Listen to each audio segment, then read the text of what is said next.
Ja, jaz bi rekel, da smo odigrali dosti dobrega hokeja, ampak je enostavno na takem nivoju treba igrati polnih 60 minut. Preveč smo imeli enih up and downsov in se pa boljšamo iz tekmo v tekmo. Ja, če bi pretekmo Kazakstan absolutno velik favorit. Veliko večino stvari smo delali dobro, smo naredili korak naprej, z dnevom naprej imeli smo zelo dober goaltending, to je tudi zelo pomemben. Nikoli nismo odnehali, poskušali, zdaj smo vedeli, da so močni, da so nas za naše napake tam proti koncu kaznovali. Ampak s fanti smo zmenili, da bomo šli naprej, ne glede kaj se bo zgodilo. Tudi lansko leto po 2 dneh smo bili na 0 točk, zdaj imamo 1.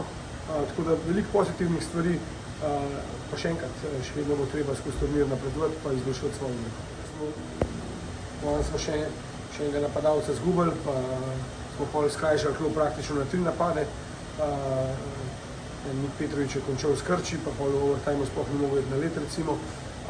Absolutno nam bo počitek prav prišel, treba se napolniti, kar se lahko napolne, pa pol, kot sem rekel, še kar izboljšati svojo igro, pa pred naprej.